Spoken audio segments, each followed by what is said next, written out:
ನಮಸ್ಕಾರ ವೀಕ್ಷಕರೇ, 11 ವೀಲರ್ಸ್ ಟಿವಿಗೆ ಸ್ವಾಗತ. ನೀವಿನ್ನೂ ನಮ್ಮ ಚಾನಲ್ಗೆ ಸಬ್ಸ್ಕ್ರೈಬ್ ಆಗಿಲ್ಲ ಅಂತ ಅಂದರೆ ಈ ಕೂಡಲೇ ಸಬ್ಸ್ಕ್ರೈಬ್ ಆಗಿ ಹಾಗೂ ಬೆಲ್ ಬಟನ್ನ ಪ್ರೆಸ್ ಮಾಡಿ. ವೀಕ್ಷಕರೇ, ಇವತ್ತಿನ ಸಂಚಿಕೆಯಲ್ಲಿ ನಾನು ಬುಧ ನಿಮ್ಮ ಜಾತಕದಲ್ಲಿ ಆಕ್ಟಿವೇಟ್ ಆಗಿದ್ದರೆ ಯಾವ ರೀತಿಯಾದಂಥ ಒಂದು ಫಲಗಳನ್ನು ಕೊಡುತ್ತೆ, ಇನ್ ಕೇಸ್ ಅಂತ ಒಳ್ಳೆ ಸ್ಥಾನದಲ್ಲಿಲ್ಲ, ಅಷ್ಟು ಆಕ್ಟಿವೇಟ್ ಆಗಿಲ್ಲ ಅಂದರೆ ಯಾವ ರೀತಿಯಾದಂಥ ಪ್ರಾಬ್ಲಮ್ಗಳನ್ನು ನೀವು ಫೇಸ್ ಮಾಡ್ಬೋದು. ಸೊ ಪ್ರಾಬ್ಲಮ್ಸ್ ಅಂತ ಇದೆ ಅಂದಮೇಲೆ ಅದಕ್ಕೊಂದು ಪರಿಹಾರ ಇರಲೇಬೇಕಲ್ವಾ.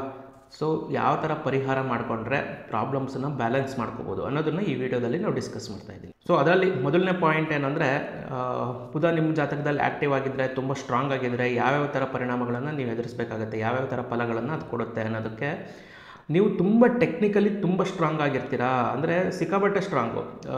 ಯಾವುದೇ ವಿಚಾರ ಟೆಕ್ನಿಕಲಿ ನೀವು ತುಂಬ ಚೆನ್ನಾಗಿ ಡೀಲ್ ಮಾಡ್ತೀರಾ. ಯಾವುದೋ ಒಂದು ಮಿಷಿನ್ ವರ್ಕ್ ಹೆಂಗಾಗುತ್ತೆ ಅಂತ ಹಿಡಿದು ಒಂದು ಹಾಡನ್ನು ಯಾವ ಥರ ಹಾಡಬೇಕು ಅನ್ನೋ ತನಕನೂ ನಿಮಗೆ ಎಲ್ಲ ವಿಚಾರನೂ ಟೆಕ್ನಿಕಲಿ ಭಾಳ ಚೆನ್ನಾಗಿ ಅಂಡರ್ಸ್ಟ್ಯಾಂಡಿಂಗ್ ಆಗುತ್ತೆ.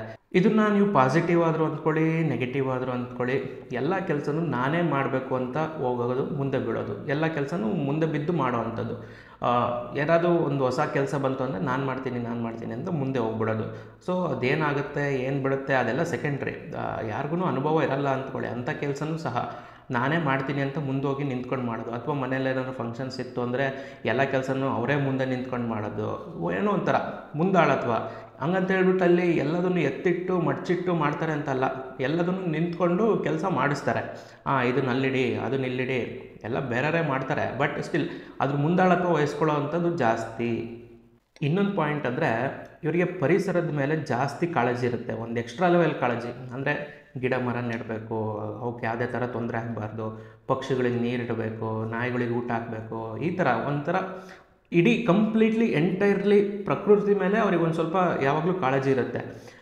ಪ್ರಕೃತಿನ ನೀಟಾಗಿ ಒಂದು ಟ್ರೀಟ್ ಮಾಡೋವಂಥದ್ದು, ಅದರಲ್ಲಿ ಎಲ್ಲಂದರಲ್ಲಿ ಪ್ಲಾಸ್ಟಿಕ್ ಎಸೆಯಲ್ಲ, ಅದು ಕಾನ್ಷಿಯಸ್ಸು ಒಳಗಡೆಯಿಂದ ಬರುತ್ತೆ ಅವರಿಗೆ, ಕಾನ್ಷಿಯಸ್ನೆಸ್ಸು. ಇದರಲ್ಲೇ ಇನ್ನೊಂದು ಹೇಳಬೇಕು ಅನ್ನೋದಾದರೆ, ಅವರಿಗೆ ಪರಿಸರದ ಜೊತೆ ಮಾತಾಡೋ ಅಂಥ ಅಭ್ಯಾಸ ಕೂಡ ಇರುತ್ತೆ. ಅಂದರೆ ಅವರೊಬ್ಬರೇ ಕೂತ್ಕೊಂಡಿದ್ದಾಗ ಯಾವುದೋ ಮರ ನೋಡಿದ್ರು ಅದ್ರ ಜೊತೆ ಮಾತಾಡೋದೆ, ಯಾವ್ದಾದ್ರು ಪಕ್ಷಿ ನೋಡಿದ್ರೆ ಅದ್ರ ಜೊತೆ ಮಾತಾಡೋದೆ, ಯಾವ್ದಾದ್ರು ಬೆಕ್ಕು ನೋಡಿದರೆ ಅದ್ರ ಜೊತೆನೂ ಮಾತಾಡೋದೆ, ಈ ಥರ. ಅಂದರೆ ಇದೆಲ್ಲದನ್ನು ಕೂಡ ಒಂದು ಪೊಯೆಟ್ರಿ, ಅಂದರೆ ಕಾವ್ಯ ಅಥವಾ ಒಂದು ಕವಿತೆ ಉಗಮ ಆಗೋದಕ್ಕೆ ಏನೇನು ಬೇಕು, ಈ ಪರಿಸರದ ಜೊತೆ ಎಲ್ಲ ಕವಿಗಳೆಲ್ಲ ಕೂತ್ಕೊಂಡು ಬರಿತಾ ಇರ್ತಾರಲ್ವ, ಹಂಗೆ ಹಿಂಗೆ ಅದೇನೋ ಎಕ್ಸ್ಪ್ಲನೇಷನ್ಸ್ ಎಲ್ಲ ಕೊಟ್ಕೊಂಡು ಬರಿತಾ ಇರ್ತಾರೆ. ಸೊ ಅದೆಲ್ಲ ಎಲ್ಲಿಂದ, ಅದಕ್ಕೆಲ್ಲ ಮೂಲ ಏನು, ಅಲ್ಲಿ ಬುಧನ ಆ್ಯಕ್ಟಿವೇಶನ್ ಆಗೋದೇ ಮೂಲ. ಯಾವುದೇ ಒಬ್ಬ ವ್ಯಕ್ತಿ ಪ್ರಕೃತಿ ಜೊತೆ ಸಂವಹನ ಮಾಡ್ತಾ ಇದ್ದಾನೆ, ಗಿಡದ ಜೊತೆ ಮಾತಾಡೋದಕ್ಕೆ ಇಷ್ಟ ಆಗ್ತಾ ಇದೆ, ಅಲ್ಲೇನು ಗಿಡ ಏನು ವಾಪಸ್ ಮಾತಾಡಲ್ಲ, ಬಟ್ ಆದರೆ ಮನಸ್ಸು ಆ ಥರ ಮಾಡ್ತಾ ಇರುತ್ತೆ, ಅವನಿಗೆ ಕೇಳಿಸ್ತಾ ಇರುತ್ತೆ. ಸೊ ಈ ರೀತಿ ಆಗುವಂಥದ್ದು ಇದು ಎಲ್ಲರೂ ಏನು ಗಾಬರಿ ಪಡೋವಂಥ ವಿಚಾರ ಅಲ್ಲ, ಇದು ಒಳ್ಳೆ ಪಾಯಿಂಟೇ. ಸೊ ಪ್ರಕೃತಿ ಜೊತೆ ಸಂವಹನ ಮಾಡುವಂಥ ಶಕ್ತಿ ಇವರು ಹೊಂದಿರ್ತಾರೆ. ಯಾವುದನ್ನಾದರೂ ಆಯಿತು ಒಂದು ಕಾವ್ಯಾತ್ಮಕವಾಗಿ ನೋಡ್ತಾರೆ, ಒಂದು ಪೊಯೆಟ್ರಿ ಥರ ನೋಡ್ತಾರೆ. ನೆಕ್ಸ್ಟ್ ಪಾಯಿಂಟ್ ಏನಂದರೆ, ಇವ್ರ ಮನಸ್ಸು ಯಾವತ್ತೂ ಸೋಲನ್ನು ಒಪ್ಕೊಳ್ಳಲ್ಲ. ಏನೇ ಆಗಿರಲಿ, ಅವ್ರ ಕೈಲಿ ಗೆಲ್ಲಕ್ಕಾಗಲ್ಲ ಅಂತ ಗೊತ್ತಿದ್ರೂ ಕೂಡ ಸೋಲನ್ನು ಒಪ್ಕೊಳ್ಳಲ್ಲ. ಅಂದರೆ ಇವರೊಂದು 8 ವರ್ಷದ ಮಗು ಅಂದ್ಕೊಳ್ಳೋಣ, ಒಂದು ಪೈಲ್ವಾನ್ ಜೊತೆ ಕುಸ್ತಿ ಆಡಬೇಕು ಅಂದ್ರೂ ನಾನು ಆಡ್ತೀನಿ ಅಂತ ಹೋಗ್ಬಿಡ್ತಾರೆ.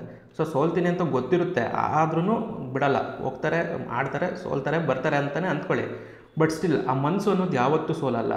ಇವತ್ತೇನೋ ಸರಿ 8 ವರ್ಷ, ಇವತ್ತೇನೋ ಸೋತರು, ಸೊ ಮುಂದೆ ಅವರೇ ದೊಡ್ಡವರಾಗಿ ಅದೇ ಪೈಲ್ವಾನ್ ಎದುರುಗಡೆ ಗೆಲ್ಲೋದೇನು ಕಷ್ಟದ ವಿಚಾರ ಅಲ್ವಾ.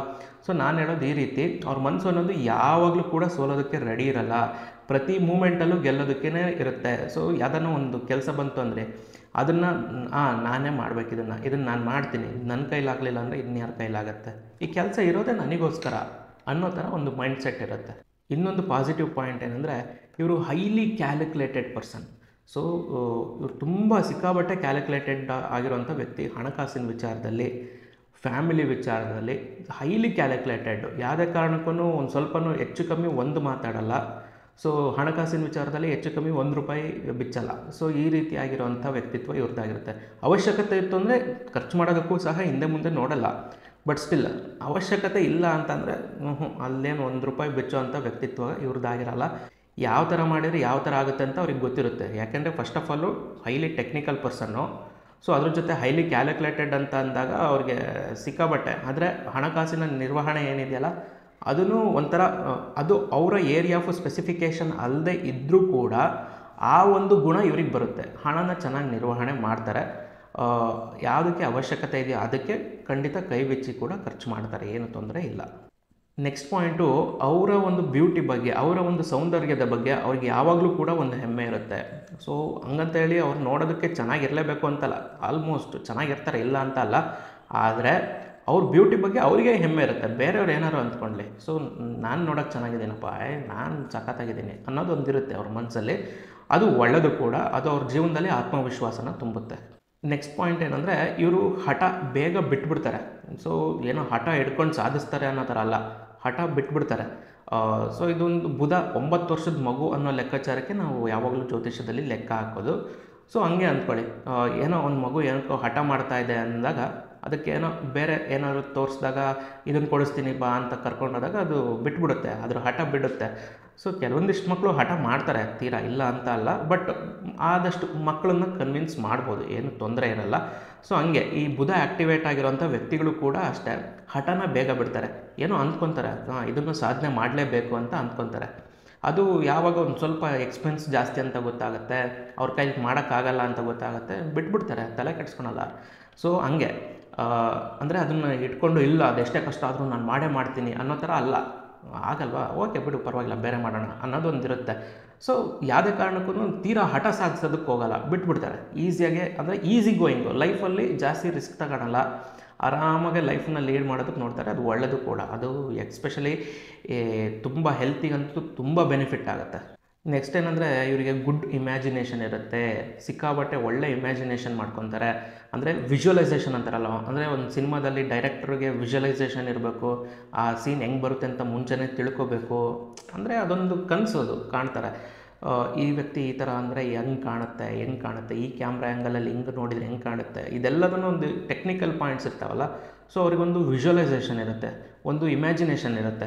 ಯಾರ್ಯಾರು ಒಳ್ಳೆ ಡೈರೆಕ್ಟರ್ಗಳಿದ್ದಾರೆ ಅವರೆಲ್ಲರಿಗೂ ಕೂಡ ಬುಧ ಆ್ಯಕ್ಟಿವೇಟ್ ಆಗಿರಲೇಬೇಕು, ಬೇರೆ ಚಾನ್ಸೇ ಇಲ್ಲ. ಅವರು ಸುಮ್ಮನೆ ಡೈರೆಕ್ಷನ್ ಬರೋದಕ್ಕೆ ಸಾಧ್ಯನೇ ಇಲ್ಲ, ಅವ್ರಿಗೊಂದು ವಿಜುವಲೈಸೇಷನ್ ಇದ್ರೇ ಡೈರೆಕ್ಷನ್ ಬರೋದು. ಸೊ ಇಲ್ಲಿ ಕೂಡ ಬುಧ ಆ್ಯಕ್ಟಿವೇಟ್ ಆದ್ರೇ ಆ ವಿಜುವಲೈಸೇಷನ್ ಬರೋದಕ್ಕೆ ಸಾಧ್ಯ, ಬೇರೆ ಯಾವುದೇ ಥರ ಚಾನ್ಸಸ್ ಇಲ್ಲ.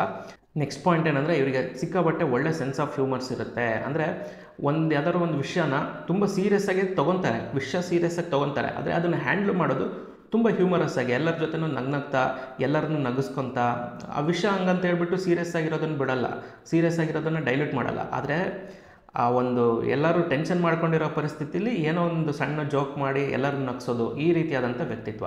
ಜಗತ್ತಿನಲ್ಲಿ ಯಾರ್ಯಾರು ಕಾಮಿಡಿಯನ್ಸ್ ಇದ್ದಾರೆ ಎಲ್ಲರಿಗೂ ಒಂದಲ್ಲ ಒಂದು ಪಾಯಿಂಟಲ್ಲಿ ಬುಧ ಆ್ಯಕ್ಟಿವೇಟ್ ಆಗಿರಲೇಬೇಕು, ಇಲ್ಲಾಂದರೆ ಅವರಿಗೆ ಅಷ್ಟು ಈಸಿಯಾಗಿ ಕಾಮಿಡಿ ಮಾಡೋದಕ್ಕೆ ಬರಲ್ಲ, ಅದನ್ನು ಕೂಡ ತುಂಬ ಕಷ್ಟಪಡಬೇಕಾಗುತ್ತೆ. ಸೊ ಇದಿಷ್ಟು ಪಾಸಿಟಿವ್ಸ್. ಆದರೆ ಬುಧ ಅಂತ ಒಳ್ಳೆ ಪೊಸಿಷನಲ್ಲಿಲ್ಲ, ಅಷ್ಟು ಆ್ಯಕ್ಟಿವೇಟ್ ಆಗಿಲ್ಲ ಅನ್ನೋದಾದರೆ ಏನೇನು ಪ್ರಾಬ್ಲಮ್ಸ್ನ ನೀವು ಫೇಸ್ ಮಾಡ್ಬೋದು ಅಂತ ನೋಡೋದಕ್ಕೆ ಹೋದರೆ, ಮೊದಲನೇದಾಗಿ ನಿಮಗೆ ಅಂಥ ಟೆಕ್ನಿಕಲ್ ನಾಲೆಡ್ಜ್ ಇರಲ್ಲ.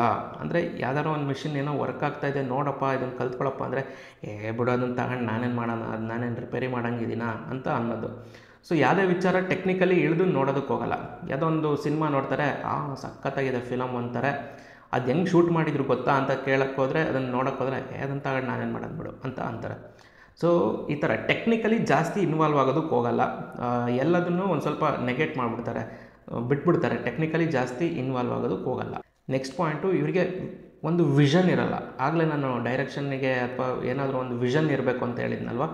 ಸೊ ಇಲ್ಲಿ ಬುಧ ಆ್ಯಕ್ಟಿವೇಟ್ ಆಗಿಲ್ಲ ಅಂದರೆ ಇವ್ರಿಗೆ ವಿಷನ್ ಇರಲ್ಲ. ಯಾವುದನ್ನಾದರೂ ಆಯಿತು, ಒಂದು ಪರಿಸ್ಥಿತಿ ಇಮ್ಯಾಜಿನ್ ಮಾಡ್ಕೊಳ್ಳೋಕ್ಕಾಗಲ್ಲ, ಇದನ್ನು ನಾನು ಹಿಂಗೆ ಮಾಡಿದರೆ ಹಿಂಗಾಗುತ್ತೆ, ಸೊ ರಿಯಾಕ್ಷನ್ ಹೆಂಗಿರುತ್ತೆ ಅನ್ನೋದನ್ನು ಎಲ್ಲದನ್ನು ಕೆಲವೊಂದು ಟೈಮ್ ಕ್ಯಾಲ್ಕುಲೇಟ್ ಮಾಡಬೇಕಾಗತ್ತೆ. ಸೊ ಯಾರಿಗೆ ಬುಧ ಆ್ಯಕ್ಟಿವೇಟ್ ಆಗಿರಲ್ಲ ಅವರಿಗೆ ವಿಷನ್ ಇರಲ್ಲ, ಸೊ ಇಮ್ಯಾಜಿನೇಷನ್ ಇರಲ್ಲ. ಇಮ್ಯಾಜಿನೇಷನ್ ಇರುತ್ತೆ ಅಂದ್ಕೊಳ್ಳಿ, ಒಂದು ಸ್ವಲ್ಪ ಮಟ್ಟಿಗೆ ಅದು ಬುಧ ಆ್ಯಕ್ಟಿವೇಟ್ ಆಗಿರೋರಿಗೆ ಇರುತ್ತಲ್ಲ, ಆ ಲೆವೆಲಲ್ಲಿರಲ್ಲ. ಮತ್ತು ರಾಂಗ್ ಇಮ್ಯಾಜಿನೇಷನ್ ಮಾಡ್ಕೊಳ್ಳೋದು ಜಾಸ್ತಿ. ನೆಕ್ಸ್ಟ್ ಪಾಯಿಂಟು, ಇವರು ತುಂಬ ವರ್ಕಲ್ಲಿ ಡಿಸ್ಟ್ರಾಕ್ಷನ್ ಆಗ್ತಾರೆ, ಸಿಕ್ಕಾಬಟ್ಟೆ ಆಗುತ್ತೆ. ಏನೋ ಒಂದು ಕೆಲಸ ಮಾಡ್ತಿರ್ತಾರೆ, ಮೂಡ್ ಆಫ್ ಆಗಿಬಿಡುತ್ತೆ, ಎದ್ದೋಗ್ತಾರೆ. ಸೊ ಅಥವಾ ಇನ್ನೂ ಇದಾದರೂ ಬೆಟರು. ಸೊ ಇನ್ನೂ ಒಬ್ಬೊಬ್ಬರು ಏನು ಮಾಡ್ತಾರೆ, ಕೆಲಸಗಳನ್ನೇ ಬಿಟ್ಬಿಡ್ತಾರೆ, ಇದು ಬೇಡ ಅದು ಬೇಡ ಅದು ಬೇಡ ಇದು ಬೇಡ ಅಂತ ಕೆಲಸಗಳನ್ನೇ ಬಿಡೋವಂಥ ಚೇಂಜಸ್ ಮಾಡೋವಂಥದ್ದು ಇದೆಲ್ಲದೂ ಇರುತ್ತೆ. ಸೊ ಬುಧ ಆ್ಯಕ್ಟಿವೇಟ್ ಆಗಿಲ್ಲ ಅಂದರೆ ನೀವು ಒಂದೇ ಕಡೆ ಕಾನ್ಸಂಟ್ರೇಟ್ ಮಾಡೋದಕ್ಕಾಗಲ್ಲ, ಮಲ್ಟಿಪಲ್ ಬೇರೆ ಬೇರೆ ವಿಚಾರಗಳ ಮೇಲೆ ತಲೆ ಹೋಗ್ತಾನೇ ಇರುತ್ತೆ. ಸೊ ಅದನ್ನು ನಾವು ಹಿಡಿದಿಟ್ಕೋಬೇಕು, ಅದಕ್ಕೆ ಪರಿಹಾರಗಳು ಮಾಡ್ಕೊಳ್ಳೋದ್ರಿಂದ ಅದು ಪಾಸಿಬಿಲಿಟೀಸ್ ಇದೆ. ನೆಕ್ಸ್ಟು ಇವ್ರಿಗೆ ಸ್ವಲ್ಪ ಸ್ಪೈನಲ್ ಕಾರ್ಡು, ಬ್ರೈನು ಮತ್ತು ನ್ಯೂರಲ್ ಸಿಸ್ಟಮ್ಮು, ನರಮಂಡಲ, ಸೊ ಇದರಲ್ಲಿ ತೊಂದರೆಗಳು ಕಾಣಿಸುವಂಥದ್ದು. ಏನೋ ಒಂದು ಸ್ವಲ್ಪ ಬೆನ್ನೋವು ಜಾಸ್ತಿ, ಕತ್ನೋವು ಜಾಸ್ತಿ, ಅಥವಾ ತಲೆನೋವು ಜಾಸ್ತಿ ಬರುತ್ತೆ. ಈ ಥರ ಬ್ರೈನ್ಗೆ ಸಂಬಂಧಪಟ್ಟಂಗೆ ಮೈಗ್ರೇನ್ಗಳು, ಅರ್ಧ ತಲೆನೋವು ಅಂತಾರಲ್ಲ ಆ ರೀತಿ ಆಗೋವಂಥದ್ದು, ಅಥವಾ ನರಗಳಿಗೆ ಸಂಬಂಧಪಟ್ಟಂಗೆ ಕುತ್ಕೊಂಡಾಗ ನಿಂತ್ಕೊಂಡಾಗ ಕೈ ಕಾಲಲ್ಲಿ ನರ ಎಳೆಯೋ ಅಂಥದ್ದು, ಈ ಥರ ಎಲ್ಲ ಆಗುತ್ತೆ. ಇದನ್ನು ಕೂಡ ಪರಿಹಾರ ಮಾಡ್ಕೊಳ್ಳೋದ್ರಿಂದ ಸಾಲ್ವ್ ಆಗೋವಂಥದ್ದೇ. ಆದರೆ ಒಂದು ಲೆವೆಲ್ ತನಕನೂ ಇದು ಸಾಲ್ವ್ ಆಗುತ್ತೆ. ಕಂಪ್ಲೀಟ್ಲಿ ಎರಾಡಿಕೇಟ್ ಅಂತೂ ಮಾಡೋದಕ್ಕಾಗಲ್ಲ. ಒಂದು ಲೆವೆಲ್ ತನಕ ಅದರಿಂದ ತೊಂದರೆ ಅನುಭವಿಸ್ದಲ್ಲೇ ಇರ್ಬೋದು. ಸೊ ಇದಿಷ್ಟು ಪ್ರಾಬ್ಲಮ್ಸ್ ಆಯಿತು, ಪಾಸಿಟಿವ್ಸ್ ಆಯಿತು. ಇದೆಲ್ಲದು ಇದ್ಮೇಲೆ ಒಂದು ಪರಿಹಾರ ಅನ್ನೋದು ಇರಲೇಬೇಕಲ್ವ. ಯಾವ ರೀತಿಯಾದಂತಹ ಪರಿಹಾರಗಳನ್ನು ಮಾಡ್ಕೊಳ್ಳೋದ್ರಿಂದ ನಿಮ್ಮ ಪ್ರಾಬ್ಲಮ್ಸನ್ನು ನೀವು ಸಾಲ್ವ್ ಮಾಡ್ಕೋಬೋದು, ಒಂದು ಹಂತಕ್ಕೆ ನೀವು ಅದನ್ನು ಬ್ಯಾಲೆನ್ಸ್ ಮಾಡ್ಕೋಬೋದು ಅನ್ನೋದನ್ನು ನಾವು ನೋಡ್ತಾ ಹೋಗೋಣ. ಮೊದಲನೇ ಪಾಯಿಂಟು, ಹೌದು ಇದೊಂದು ಸ್ವಲ್ಪ ನಿಮಗೆ ಅಷ್ಟು ಸೀರಿಯಸ್ ಅನಿಸ್ದಲ್ಲೇ ಇರ್ಬೋದು, ಬಟ್ ತುಂಬ ಎಫೆಕ್ಟಿವ್ ವೇ. ಕನ್ನಡಿ ಮುಂದೆ ನಿಂತ್ಕೊಳ್ಳಿ, ನಿಮ್ಮನ್ನು ನೀವು ಬಾಯಿಗೆ ಬಂದಂಗೆ ಹೊಗಳ್ಕೊಳ್ಳಿ. ಸೊ ಇದೊಂದು ಪರಿಹಾರ, ಇದರಿಂದ ಬುಧ ತುಂಬ ಮಟ್ಟಿಗೆ ಆ್ಯಕ್ಟಿವೇಟ್ ಆಗುತ್ತೆ.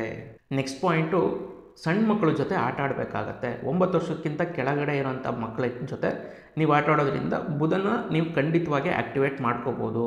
ಸೊ ಯಾವ ಥರ ಆಟ ಆಡೋದು ಅಂದರೆ ಎಲ್ಲ ಥರ ಆಟಗಳನ್ನು ಕೂಡ ಆಡ್ಬೋದು. ಈವನ್ ಮಣ್ಣಲ್ಲಿ ಆಟ ಆಡೋದು ಅಂದರೆ ಇನ್ನೂ ಒಳ್ಳೆಯದೇ. ಜೊತೆಗೆ ಸಣ್ಣ ಮಕ್ಕಳಿಗೆ ಒಂದು ಸ್ವೀಟ್ ಕೊಡಿಸೋದ್ರಿಂದ ಅಥವಾ ಒಂದು ಬಟ್ಟೆ ಕೊಡಿಸೋದ್ರಿಂದ ಕೂಡ ಬುಧನ ಆ್ಯಕ್ಟಿವೇಟ್ ಮಾಡ್ಕೋಬೋದು. ಇನ್ನೊಂದು ಇಂಪಾರ್ಟೆಂಟ್ ಪಾಯಿಂಟ್ ಏನಂದರೆ, ನೀವು ಡೈಲಿ ವಿಷ್ಣು ಸಹಸ್ರನಾಮ ಹೇಳ್ಕೋಬೇಕು. ನೀವು ಡೈಲಿ ವಿಷ್ಣು ಸಹಸ್ರನಾಮ ಹೇಳ್ಕೊಳ್ಳೋದ್ರಿಂದ ಬುಧನ್ನ ತುಂಬ ಮಟ್ಟಿಗೆ ನೀವು ಆ್ಯಕ್ಟಿವ್ ಮಾಡ್ಕೋಬೋದು, ತುಂಬ ಮಟ್ಟಿಗೆ ಪಾಸಿಟಿವ್ ಚೇಂಜಸ್ನ ಮಾಡ್ಕೋಬೋದು. ಇದೊಂದು ಸ್ಪೆಸಿಫಿಕ್ಕಾಗಿ ಎಲ್ಲದಕ್ಕಿಂತ ದೊಡ್ಡ ಪಾಯಿಂಟ್ ಅಂತಲೇ ತೊಗೊಳ್ಳಿ. ವಿಷ್ಣು ಸಹಸ್ರನಾಮ ಡೈಲಿ ಹೇಳಬೇಕು. ಅಟ್ಲೀಸ್ಟ್ ಹೇಳೋಕ್ಕಾಗಲಿಲ್ಲ ಕೂತ್ಕೊಂಡು ಅನ್ನೋದಾದರೆ, ಉಚ್ಚಾರಣೆಗಳು ಬರ್ತಾ ಇಲ್ಲ ಅನ್ನೋದಾದರೆ ಕಲೀರಿ. ಡೈಲಿ ಒಂದೊಂದೇ ಪ್ಯಾರಾಗ್ರಾಫ್ ಕಲೀರಿ, ತೊಂದರೆ ಇಲ್ಲ. ಬಟ್ ಒಂದಲ್ಲ ಒಂದಿನ ಅದನ್ನು ಪೂರ್ತಿ ಹೇಳೋದಕ್ಕೆ ಟ್ರೈ ಮಾಡಿ. ಅಟ್ಲೀಸ್ಟ್ ಡೈಲಿ ಕೇಳಿ, ನಿಮಗೆ ಕೇಳೋದು ಕೂಡ ಒಂದು ಒಳ್ಳೆ ಫಲನೇ ಕೊಡುತ್ತೆ. ಸೊ ಅಟ್ಲೀಸ್ಟ್ ಹೇಳೋಕ್ಕೆ ತುಂಬ ಪ್ರೊನೌನ್ಸಿಯೇಷನ್ ಪ್ರಾಬ್ಲಮ್ ಆಗ್ತಾಯಿದೆ ಅಂದರೆ ಅಟ್ಲೀಸ್ಟ್ ಕೇಳಿ, ಡೈಲಿ ಕೇಳಿ. ಇನ್ನೊಂದು ಪಾಯಿಂಟ್ ಏನಂದರೆ, ಇದನ್ನು ಒಂದು ಸೀರಿಯಸ್ ಪಾಯಿಂಟ್ ಅಂತ ಮತ್ತೆ ನೀವು ಕನ್ಸಿಡ್ರೇಷನ್ ಮಾಡ್ಕೊಳ್ದಲ್ಲೇ ಇರ್ಬೋದು. ಫಿಲಮ್ಗಳ್ನ ನೋಡಬೇಕು, ಇಮ್ಯಾಜಿನೇಷನ್ ಪವರ್ನ ಬೆಳೆಸ್ಕೋಬೇಕು. ಸೊ ಇದನ್ನು ಈ ಒಂದು ಸೀನ್ ಇದೆ, ಇದನ್ನು ನಾನು ಡೈರೆಕ್ಷನ್ ಮಾಡಿದರೆ ಅಥವಾ ನಾನು ಆ್ಯಕ್ಟ್ ಮಾಡಿದರೆ ಹೆಂಗೆ ಮಾಡ್ತಿದ್ದೆ. ಸೊ ಇದೊಂದು ಇಮ್ಯಾಜಿನೇಷನ್ ಬೆಳೆಸ್ಕೋಬೇಕು. ಫಿಲಮ್ಗಳ್ನ ನೋಡಬೇಕು. ಫಿಲಮ್ಗಳು ಹಂಗಂತೇಳಿ ಸುಮ್ಮನೆ ಕೂತ್ಕೊಂಡು ಸೀರಿಯಲ್ಸ್ನ ನೋಡೋದಕ್ಕೆ ಹೋಗಬೇಡಿ. ಫಿಲಮ್ಗಳ್ನ ನೋಡಬೇಕು, ಒಳ್ಳೊಳ್ಳೆ ಇಮ್ಯಾಜಿನೇಷನ್ ಇರೋಂಥ ಫಿಲಮ್ಗಳು. ಇವಾಗ ಅವತಾರು ಅಥವಾ ಬಾಹುಬಲಿ ಈ ಥರ ಇವೆಲ್ಲ ಇಮ್ಯಾಜಿನರಿ ಫಿಲಮ್ಗಳು ಅಲ್ವಾ. ಸೊ ಈ ಥರ ಇಮ್ಯಾಜಿನೇಷನ್ ಇರೋವಂಥ ಫಿಲಮ್ಗಳನ್ನ ನೋಡಿ. ಸುಮ್ಮನೆ ಫ್ಯಾಮಿಲಿ ಡ್ರಾಮಾ ಅಂಥದ್ದು ಅದು ನಿಮ್ಮ ಇಷ್ಟ, ನೋಡೋದು ಬಿಡೋದು ನಿಮಗೆ ಬಿಟ್ಟಿದ್ದು. ಬಟ್ ಸ್ಟಿಲ್ ಒಂದು ಇಮ್ಯಾಜಿನೇಷನ್ ಇರೋವಂಥ ಫಿಲಮ್ಗಳನ್ನು ನೋಡೋದ್ರಿಂದ ನೀವು ಬುಧನ ಆ್ಯಕ್ಟಿವೇಟ್ ಮಾಡ್ಕೋಬೋದು. ನೆಕ್ಸ್ಟು, ಕೆಲಸದಲ್ಲಿ ಅಶಿಸ್ತು ಇರಬಾರ್ದು. ಯಾವಾಗಲೂ ಕೂಡ ಶಿಸ್ತುಬದ್ಧವಾಗಿ ಕೆಲಸ ಮಾಡಬೇಕು. ಅಂದರೆ ಏನೋ ಒಂದು ಕೆಲಸ ಮುಗಿದ್ಮೇಲೆ ನಿಮ್ಮ ಡಾಕ್ಯುಮೆಂಟ್ಸು, ನಿಮ್ಮ ಫೈಲ್ಸನ್ನೆಲ್ಲ ನೀಟಾಗಿ ಎತ್ತಿಡೋದಾಗಿರಲಿ, ಅಥವಾ ಒಂದು ಟೇಬಲ್ನ ನೀಟ್ ಮಾಡಿ ಇಟ್ಟು ಹೋಗೋದಾಗಿರಲಿ, ಈ ರೀತಿಯಾಗಿ ಮಾಡುವಂಥದ್ದು. ಸುಮ್ಮನೆ ಯಾವಾಗಂದ್ರೆ ಅವಾಗ ಆಫೀಸಿಗೆ ಹೋಗೋದು, ಯಾವಾಗಂದ್ರೆ ಅವಾಗ ಬರೋದು, ಈ ಥರ ಎಲ್ಲ ಮಾಡೋದು ಅಷ್ಟು ಒಳ್ಳೆಯದಲ್ಲ. ಸೊ ನೀವು ನಿಮ್ಮ ಕೆಲಸವನ್ನು ಎಷ್ಟು ಶಿಸ್ತಾಗಿ ಮಾಡ್ತೀರಾ ಅಥವಾ ಶಿಸ್ತನ್ನು ರೂಢಿ ಮಾಡ್ಕೊಳ್ಳೋದ್ರಿಂದ ನೀವು ಬುಧನ ಆ್ಯಕ್ಟಿವೇಟ್ ಮಾಡ್ಕೋಬೋದು. ಇನ್ನೊಂದು ಲಾಸ್ಟ್ ಪಾಯಿಂಟು, ಬಟ್ ಇದು ತುಂಬ ಇಂಪಾರ್ಟೆಂಟ್ ಪಾಯಿಂಟು, ಏನಂದರೆ ಬುಧ ಯಾವಾಗಲೂ ಕೂಡ ನಿರಂತರ ಪ್ರಯತ್ನಕ್ಕೆ ಒಲಿತಾನೆ.